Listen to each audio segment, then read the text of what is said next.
episode of Literary Gladiators, the show where we discuss and debate literature in all of its forms. If it's written work, it's game. Let's meet the panel. Hi, I'm Larry. David? Tori. And I'm Josh. It's great to have you guys back for the sixth season. Larry, as always. David, it's always a pleasure to have you on board. And Tori, it's your first time. Welcome. I'm excited. Very excited. We're excited to have you on too. Austin dropped a very good recommendation. Thank you. He's behind the camera. Thank you. And appropriately enough, when I first invited you on board, the first thing you brought up was The Handmaid's Tale by Margaret Atwood. So I thought that because you were interested, because Dr. Bordelon expressed great enthusiasm, because it's really making itself into today's popular culture and reading lists. We're going to be going over that today. So, Tori, I believe you had a discussion starter for? Definitely. Margaret Atwood, I want to say in March of this year, or in this year, came back and revisited writing this story and gave a little bit of a brief background. I want to say New York Times, she wrote this article, and discussed, and in the end of the article gave 3 different reasons and 3 different questions that she got most frequently, and I wanted to visit one of those questions. And one of the questions was, if you were to read this book, and at the very end, how would you judge it? Would you say this is an anti-religious book? And I wanted to open up with that question, one of those questions. So what did you guys think about it when you read it? She puts the blame on religion with the fact that the explanations that are given to this dystopia are religiously backed, very reflective of the Puritans. That's probably the one thing that I thought about the most is we have these brutal rules, and the reason being we're doing it in the name of God, and we're doing it in the name of the Bible. That's the gist I got out of and how they cite the Bible for permitting these things to take place. Yeah, she said that the Puritan religion was a large force and a large influence on the Republic of Gilead. But there were other parts and other religious kind of sects that were mentioned throughout the book. The Quakers are mentioned, Catholics, Christians, all different kinds of subsects within Christianity they're mentioned, and how they're kind of almost played against each other. So I thought that was very interesting.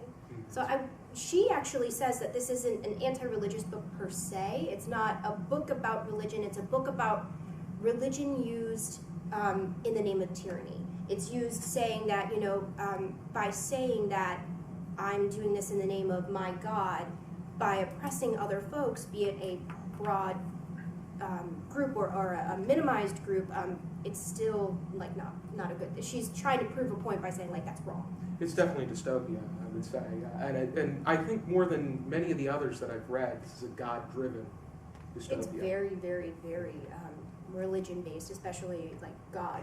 Not really, though, because, it's not, as far as I could tell, it's not any kind of reflection of modern-day Christianity. Oh, definitely not. No, it's, again, it's referential of the I'd say it's Puritan. a bastardization. Like you were just saying, they use that kind of as a pretense. They use religion as a pretense to establish control over society. I think one of it's a helpful distinction to make, and it's a distinction that's not made enough today in discussions of religion, is the difference between religion, which is a huge body, right? It's a very abstract construct versus fundamentalism. So you have fundamentalism running throughout many streams of religion. So for instance, you have Christian fundamentalism. We have right now, Vice President Mike Pence said he would not go to dinner with an unmarried woman. He will not sit and be separated from his wife with an unmarried woman. To me, that speaks very much of the fundamentalism that he very much holds dear to his heart. As he also said, first he's a Christian, Secondly, he is a conservative, and third, he's a Republican.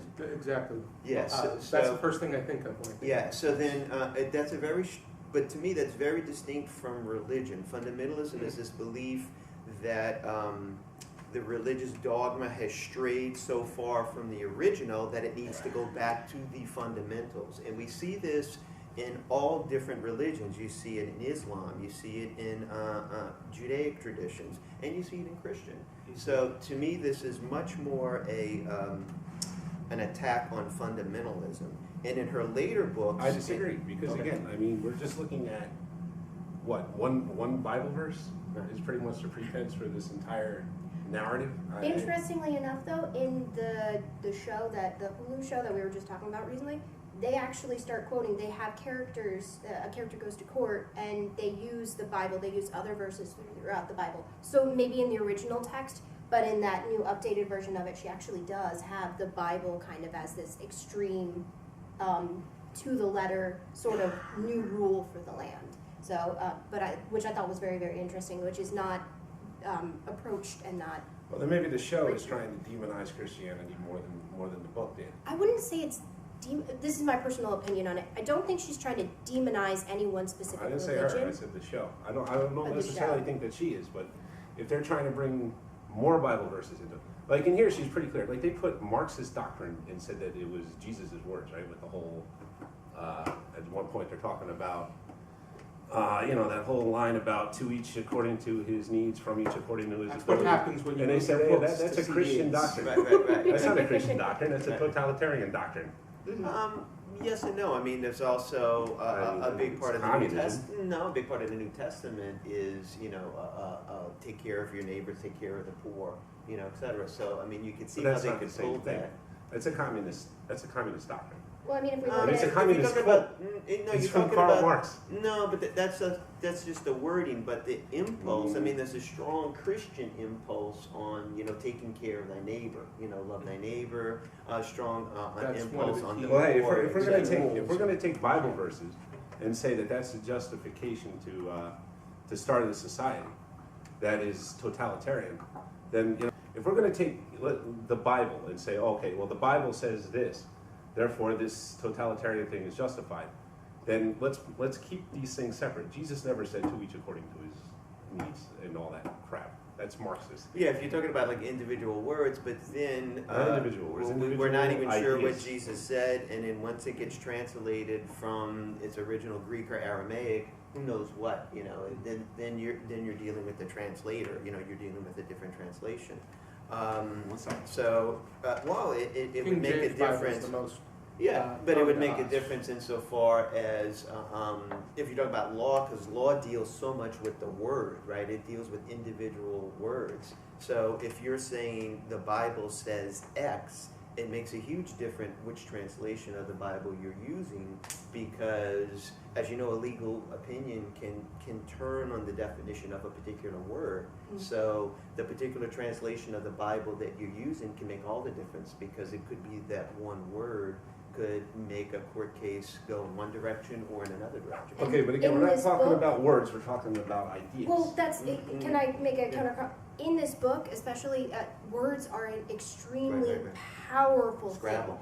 thing. Just the fact that Scrabble is used alone as something that is forbidden. Right. So words are very, very influential. So the fact that somebody may translate something and say it's something else, words have power. Words have influence. That's why I think reading this instead of watching it, even just reading it in and of itself, is something that is kind of almost like supporting what she is trying to say in the end. Well, because reading becomes a subversive act. I mean, you can't read. You don't have the Exactly. freedom. And Women I think don't she have would that. argue. Yeah, just that fact alone of reading this Right. as a woman. So if you are a woman out there, definitely read the book. It's something that you should definitely look into in light of recent things. See, now it's that's also what very, I very don't like that good. either. I completely disagree. Anyone with should read it. So that. anyone, Why? because it is a It's thought-provoking. boring, it's long, It's a thought-provoking and discussion. So. there's nothing in it that's really real to me. I did want to bring up the Bible itself. It's interesting how the commander or the male man of the house is the only one that's allowed to use the Bible, read from the Bible, touch the Bible, and it has to be locked away. Well, it gives that essence, that allure, that mystery of feeling of it being a relic of something that is important. It gives it weight, even though it may not have necessarily a weight to it. And this is a society, I think books are very much, this commander has rooms full of bookcases, but the fact that they were converting from books to CDs, it makes reading in itself a privilege. Yeah, it makes you realize like what an incredible invention the book is. I mean, Martin Luther, when he publishes, the Bible in the German Vulgate, I mean, or excuse me, in the common language, and when any number of people across Europe start publishing the Bible in the original language, you remove the intermediary. You don't need somebody to interpret the text for you. You can interpret the text yourself. Yeah. And that is an incredibly dangerous thing, democratizing. it leads to Yeah, thinking. yeah, exactly. Well, yeah, it's an incredibly democratizing influence. So you see here, this is almost like going back to a pre-Lutheran time when you're saying, nope, you need somebody to translate what is being said. By all means, this was going backward in time, the whole book itself. Well, I mean, the Bible is a very complicated work, and it's not easy to understand. And, like with any discipline, some people study it, and they are able to interpret it better than other people, because other people don't study it as much. Like, I mean, Margaret Atwood, I think she stopped in the Old Testament. Well, well, I find it funny that many times we're going to get away from the novel real quick, but it's to address your point. Many times I'm surprised that Christians, or in a Christian church, they will go back to something in the Old Testament when Jesus said, I am the way, I am the light, forget that which came before me. So I'm always a little confused sometimes when a Christian will say, oh, well, no, the Bible says X, and they're referring to something in the Old Testament, as opposed to a Christian who I would think would, focus more on the New Testament. Well, I mean, the Old Testament is full of incredibly powerful stories that, if properly understood, can tell you a lot about existence. Well, but think about that one quote that the aunts used to keep everybody in line, blessed be the meek, cuts out that second part. That's They getting will back to inherit the whole earth. bastardization part of it. Exactly. So words are so important, and being able to use those and manipulate those. Manipulation is such it's a paramount in this universe, and that's something else that is very interesting. Any in here. dystopian manipulation There's the misogyny of men kind of dominating women, but there's also throughout the entire book women dominating women. She even says like having those little liberties of having some sort of power. On ceremony night, the ceremonial knock on the door, he could come in, and even comes in at one point, I believe, before everybody else, and he has no reason to be there because it goes against what is supposed to be established in place. But by having the woman being able to say, you may enter, when we know he's going to come into the room at any point in time anyway, it's giving that semblance of power. So manipulation, kind of like that, taking and rearranging and bastardizing, is very, very important for keeping people in line. It was interesting. It reminds me of the first encounter that Offred had on the commander. And Offred is in quotation because that's a name that she was given. As all of the handmaids, they are of whoever the commander is. It's explained at the very, very end of the book, where it's of and then whoever it's supposed to be. Yeah. Right. So. And how she pretty much she saw the way that she was describing him. It was very much like he was a predator of some sort, and this is her territory. And the commander really didn't assert himself dominantly. He was more very casually. He asserted himself quite casually. But if and you're that's stripped of any semblance of identity, if what you are and who you are is taken away completely, any sense of somebody else being there, of being in any space, even if it's not specifically yours, it's still extremely, extremely threatening. He has any sway. He could say anything. He could literally say, oh, I caught her reading. And she literally could have been sitting there staring at the ceiling the entire time. He holds all the power. So even if he is the most benign, most, pedestrian person that you could pass on the street, in any other stuff, in today's day and age, if you pass this man on the street, yeah, he's whatever. But in that situation, in that context, in that moment, he's extremely threatening. He's volatile. He is an element that she doesn't know. She's in an element that she has no control over. So you or me walking into that situation, it can be very, very threatening. So yeah, those words, those are gonna, she's on edge. And the way that she explains him in that initial encounter, you can tell that she's on edge. She may not necessarily have the privilege of being upfront about that, but explaining things like that minor explanation, you can tell she's not comfortable. And so a lot of that is picking and choosing battles, and it doesn't seem like this commander is up to picking a battle right away. Yeah, Tori, you brought up something that made me think, going back to American literature, to the idea of slave narratives, about how so often they talk about somebody who was powerless. And I think a really good way of understanding this from a genre point of view is to think of it as like an updated slave narrative. Absolutely. Where you had someone who is in complete control. And then also, I think Atwood's playing a little bit with the idea of a slave narrative, because if you notice, the book itself is supposedly recorded, it had to be like spirited out, it was hidden, and it had to be, taken out, much like many slave narratives had to be kind of written secretively and taken out. Also, there's the historical documentation at the end, so it's kind of bookended with this, tale of veracity that yes, Exactly, it is an actual document. But at the end, it also questions, is it reliable? Right, I right. absolutely love that. And that's the exactly what unreliable exactly. In slave narratives, there was always that question, is this true? Did this really happen? But you brought up, in particular, I'm thinking of Incidents in the Life of a Slave Girl, and it talks so much about the power that men have over women slaves, and it's always sexual power. Absolutely. So she's writing in 1860s, and she's hinting as delicately but as bluntly as she can about the sexual predation of masters onto the slave women. And I think it just ties in quite well with this idea of the handmaid. And Atwood actually brings that up, saying that sexuality and having that power of reproduction is another large part of this book. Right, And right, right. if you look, it's actually like a military tactic. Come in, wipe out all of the women and children, or wipe out all of the children or the young men in a group, and then repopulate with your own men, so that way your own offspring are now the dominating group there. So, and that's something else that's in this book. Aside from the fact that reproduction is on such a decline that human beings are being wiped out.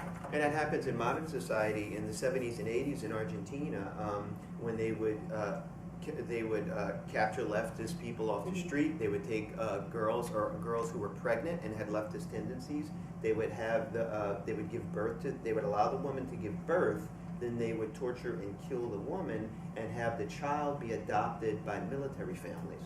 So there are hundreds of people that kids that have no idea like where they're really from, and they're just starting now to kind of grasp what their backgrounds. And now this just that to me just shows that The Handmaid's Tale, while it's set in the future and it seems so outrageous, you can take different parts of it. And that's what she said in that New York Times interview. She said every single thing that occurs in this book has happened at some time over the course of human civilization. And that's what I think makes it so frightening, is that, she's pulling from different parts of the past and weaving in the future and present, but it's still something that has happened, something that is established, and we all know history repeats itself. Right. It's doomed to repeat itself, so. And in many cases, I think that it was that Let's hope not. that things have happened fingers are more crossed. so. I think that in many cases there are a lot of more eerie resemblances in this work than many other dystopians. Absolutely. To what? Mhm. References? Just things that have actually happened. Yeah, I mean, Yes. well, I mean, I'm not familiar with the fascist and communist. Well, it wasn't a war. It was Argentina trying to root out what they saw as leftist or Marxist tendencies. So they would go to primarily the young people, primarily students. They had torture centers set up throughout Argentina. this was only found out later on. It's called the mothers of the disappeared. The term is used, disappeared, where these people would suddenly just be taken off the street. They come into your house at night, and you never see them again. The Kind of sounds like the black vans. Yeah, exactly. And the government never said anything about it. And again, this seems, oh gosh, it had to have happened a long time ago. No, 70s and 80s in a country that that was is considered civilized. No, it's Well, considered. It's a European. It's a European influenced country. Argentina was populated primarily from people from Europe, Italians, Germans. Yeah, okay, but that doesn't mean that it wasn't a That's dictatorship. where a lot of the Oh yeah, you're right. Yeah, I see what you're getting at. Yeah, a lot of the dictatorship. Nazis escaped from. Yeah, sure. They went to Argentina.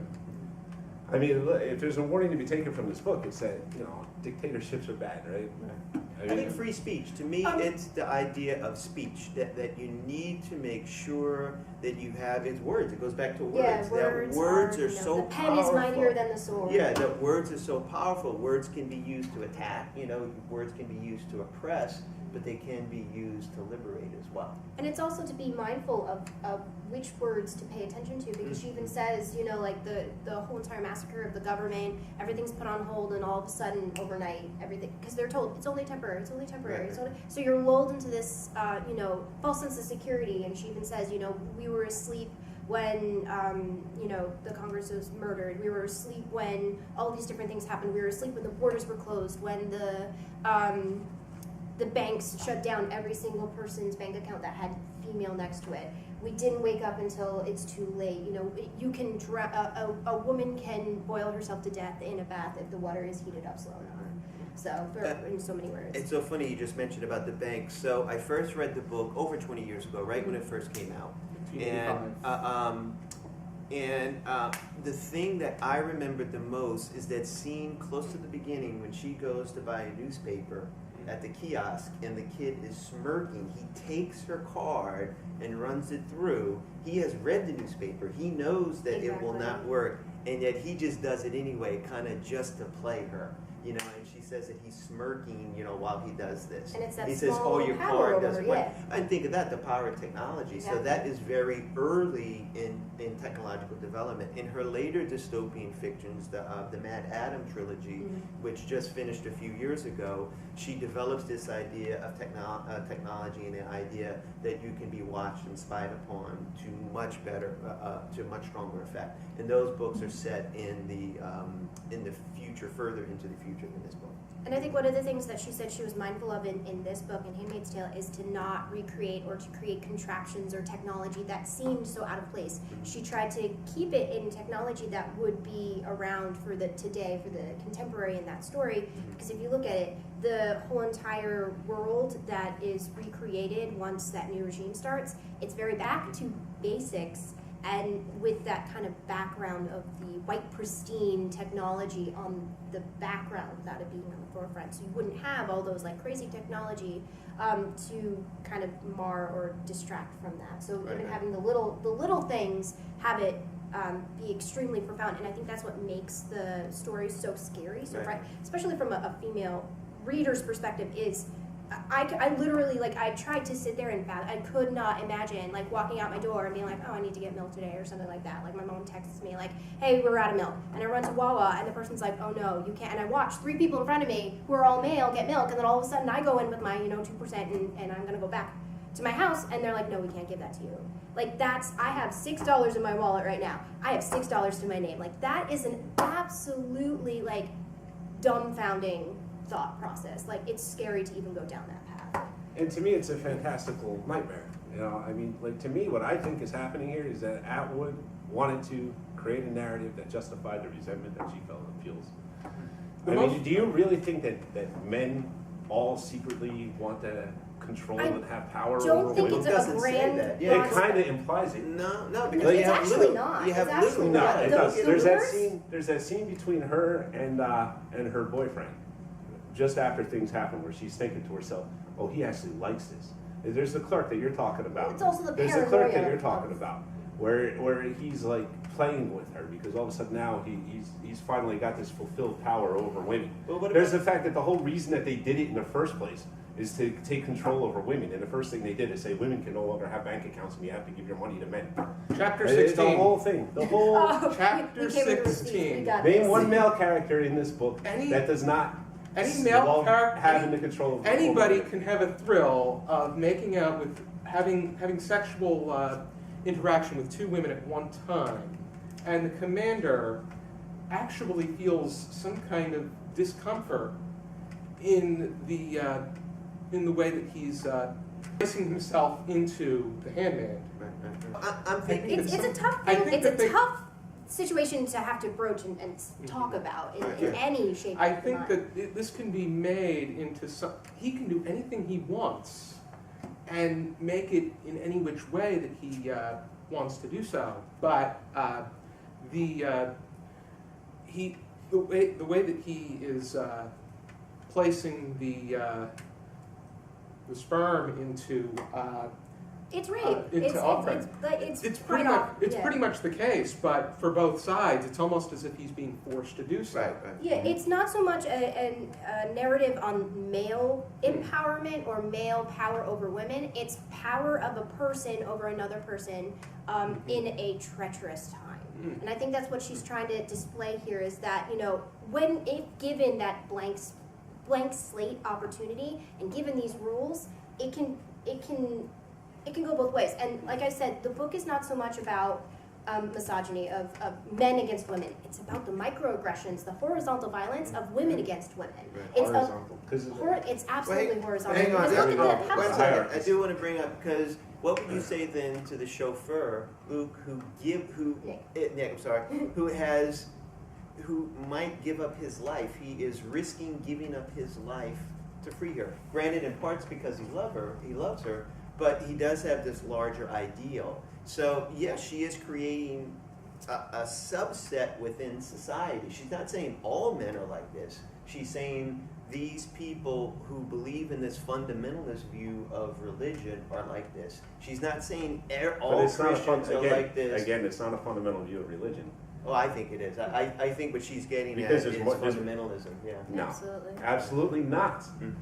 But because you take 3 lines out of the Bible, and then you say this is what Christianity is, And I think that's what makes and it then you resist- add communist rhetoric to the Bible, That's what and then this- you cut off half of the Beatitudes. That's the horror. That's the That's what nightmare. the of eyes this do. is. Yeah, That's the not whole entire- fundamentalism. That's not fundamentalism as you define In it. a world of Fundamentalism tyranny, is they can going do back whatever the heck they to want. the initial interpretation of the Bible. Right. Right? Well, that's not the initial interpretation of the Bible. In a It's a tyr- bastardization of In a it. world of tyranny, they can bastardize the Bible all that they want. It's They can, taking all those they parts can that rip give it all control apart and and rewrite it equality however they out of it. wish. Anybody have any final thoughts? Sure. Like I said, I believe that this book is a fiction written to justify the resentment that this woman felt. Notice certain characters in this book don't have any names, and chief among them is her own daughter, who she comes to resent also. That's what I found interesting, was the fact that they didn't name the daughter, and I thought that that was one of the holes within the text. But I think that there were a lot of things that were initially things that had been left out. But I think that epilogue that saw this as a historical document, Right. that took everything out of. Kind of very knocked you on your side. Like, It pretty much clarified everything. How so? The fact that these were things that Offred chronicled herself, so she chose what was in it, and how Right, so she chose not to put her daughter's name in. she chose not. She chose to put the part in there when she saw a photograph of her daughter that she said that she'd be better off not having seen it. You know, It doesn't mean she doesn't love the daughter. I though. think it's just from like, a pain point yeah, of view. exactly. It's just pain. yeah, it's pain. I'm sure that in a situation like that it would be. But to think that you would not want to know that your daughter was all right. I mean, I think that's at that point in time, it's the finality of it. It's like that Schrodinger's theory. She was both alive and dead, kind of like how she thought of Luke. Very good. but She was alive. He was She was alive. alive.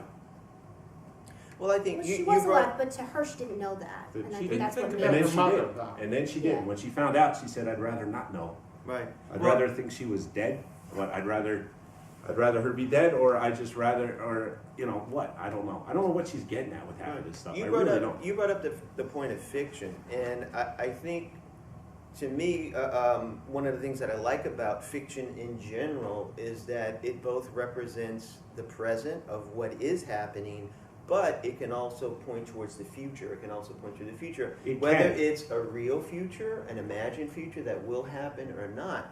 But when you think of books, But when you use that book, but when you use this story to I say, did want to finish up my thought. I'll let you finish it. But let me finish up now then, because I might lose it I before don't that. know, lose mine either. So you have like an author like Arthur C. Clarke writing about space travel, that then later on some of these ideas end up becoming true, and you have to realize this is written in a vein, although she rejects the claim of science fiction, but it's called speculative fiction. Speculative, yeah, things that people speculate in fiction sometimes do come out true. Okay, but that doesn't justify believing that that's the reality that you're living in. Mm. And it doesn't justify the resentment that exists among people that read this book and say, oh, well, given current events, I mean, this is very meaningful. Well, that's just flat out not true. Women in the West and in this country have unbelievable amounts of equal rights. They out-earn men, if they are single, into their 30s, working at the same level. I mean, like this. It's just all this politics where it's like, it's just very frustrating to me. But the one point, right? Like to make the point about the fictionalized resentment stuff, right? In this world that she has created, 1 in 4 babies is born with some kind of horrible deformity. Well, that certainly, if that were the case, that would certainly make the whole pro-choice argument better than it is when that's not true at all. And that's just another example. Like the idea that but the point there, that's not an abortion issue. I think she's using that for like eco-criticism, to look at the direction that the world is going in, insofar as tainting of the water, tainting of the air. So, and she's ourselves. Yeah, and she's pointing at things. I mean, like people talk about the rise in autism in the 21st century, and they're wondering, is it connected to some of these drugs that are in different things that we use every day? That affect our endocrine system, and I might be getting that wrong. Sorry if I'm pronouncing that wrong. Thank you. And that go into the water that we drink. And currently, we don't even test for that. We're only testing for other kinds of chemicals. So, what I think she's getting at there, and it looks like you're kind of looking at the novel from, and excuse me if this sounds critical, but you're looking at the novel from kind of one point of view. She is, I think, criticizing or looking at many different aspects. She's looking at the society. But again, culture, I mean, but not just one thing. So I don't see it as like as a narrow book, like as a narrow diatribe on one particular point. I see her as looking at many different aspects of society, from language to politics to the environment to women's rights. So I see all these things going into, and for me, it's an incredibly creative and alarming book. And I think that's what it is. An alarm, like this morning, I was awakened to a tornado alarm, right? My phone goes off at 6:30. It was an alarm. Did we get a tornado? No, but it was an alarm. Yeah, it was an alarm. So sure. To me, the idea of alarming doesn't mean it will happen, but it means it can happen. And I think that, it's let me possible. just please finish. I'm on a roll here, and I think I possible. can finish up my thought, and I'll be quiet for the rest of the time. That's the point that she's making. This is alarming. It can occur. She's not saying it will occur, but she's saying it can occur. And that to me is the power. That's okay. That's it. I'm finishing up right here. That's to me the power of fiction. It can point out things that can occur. It's a cautionary tale. It's taking one thought process and going to the nth degree. Is it going to get there? Is it going to get that bad? Are we going to be in a regime that is, pseudo-religious, where it has the facade of being holy and pure, and really it's just a whole lot of manipulation on the back end that we're not necessarily privy to. And it's a lot of wheeling and dealing in words. I don't think we're going to ever get there. As an optimist, I hope we never get there, but I think it's her way of sitting down and saying, I've had this story in my head, I've had this scenario in my head of this tiny little world, and I'm going to flesh it out, and it turns into kind of this cautionary tale of saying, we have to be mindful of the people around us, we have to be mindful of who and what and how we interact with the world, because our actions have a ripple effect where in the future we will be a dying breed. In the future we will have this dystopian where one man has many women under their rule, and they may not necessarily want that. That may not necessarily be the good thing. So it's picking your battles and understanding your actions now will have a consequence in the future. And I think that's just her way of presenting it on the page in this story. That's my thought. Already, let's rate this book on a scale of 0 to 5 stars with half stars permitted. How would you rate it, Larry? I would give it 1.5 stars. I mean, the fact that it is a conversation starter, it kind of gets to the root of a lot of what's going on in the world right now. I mean, I think for that, the ability that, we can talk about it, disagree about it, it has value on that. And, there are some things in it that I think are true. But all in all, I think it's basically a lie. So, well, I would agree with you that it is in a sense a lie. It's a work of fiction. Yeah. So all works of fiction is always made up. Yeah, but all works It's of fiction speculative should try to be true. They should try to capture reality and then put it out there This was in her a way reality. that's true. This was her. Well, then she's a very resentful and bitter woman. Well, I give this resentful and bitter woman a 5 for this book. I think it's marvelous. And what's interesting, it's shown the test of time. It's on reading lists everywhere. But Marxist. I give it a 5 too. Oh. I think it's a wonderful read. I think everybody should read it. It doesn't matter age, gender identification, that kind of stuff. Because like I previously stated, it's a cautionary tale. It is stating we as human beings, as a collective, we need to be careful of our actions because it can lead to dire consequences down the road. So that's what I think. I feel like Zeppo Marx in this episode today. But I'm going to give it 4 out of 5 because I think that this is a very thought-provoking work. I think that it really does a great job accomplishing what it sets out doing.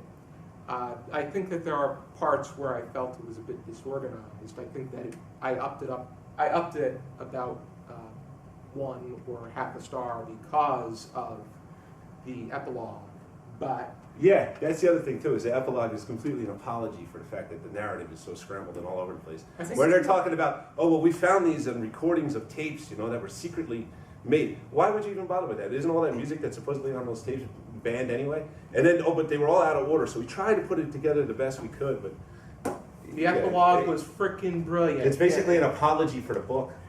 I'm not sure if And it's that's his opinion. Right. I think- I got to get into it real quick because I love the apology. As you're Mm-hmm. saying, you like it so much because it shows that the music was supposedly forbidden, but it was still going on. So it's great. And that's the point of the whole book. It's that people in power can say, you can't do this, but they can still do it. So apparently, Like maybe Scrabble some of these magazines. commanders, people, they're going off Yeah. in their... when they go off, to the temple to, play with the Jezebels, they might be listening to a little bit Elvis Presley then too. It's okay for them to do it. And so, yeah, I found that brilliant. I did think the epilogue was brilliant as well. And people in dystopias But- always break the laws. So Absolutely. And also, you have to realize it's an oral tale. So it's told, I think what you're seeing as problems in the narrative, if they would have been all wrapped up in the narrative itself, to me, then the novel would have been false. Yeah. Because Oh, the narrative it works. No, it works because it's told as if somebody's just recalling Stream of these consciousness. things. I sat down and tried to get as much as I could to preserve my Brilliant, story yeah. or the story that I was, you know, in my head I thought was true. Right. Because even if she even says at one point, like, I don't know, they did things to me, so I'm forgetting. Right. So that kind of that epilogue kind of says, okay, so now let's put this book in this light. That's Yeah, what right. happened, and you need to take it in this sort of stance. And as a scholar, I just love the fact that they're kind of spoofing the idea of Yeah. a literary conference. It's a great way to end it, which is what we're having right now, Yeah. a literary Yes, conference. absolutely. Yeah. And mixed opinions too, Yeah, which yeah. is perfect. Yeah. If you're interested in checking this out, here is a copy of the familiar version of Handmaid's Tale. Dr. Bordelon has the one. Is that the original? No, this is an old, I think it's probably a Dell paperback, so this would be Fawcett Books, I'm sorry, seeing it on the spine now. This would be the edition that comes out after the hardcover goes away. This would be like a good cheap edition that you would pick up at a supermarket stand or at a bookstore. Alrighty. Thank you for tuning in for another episode of Literary Gladiators, and for now, keep reading.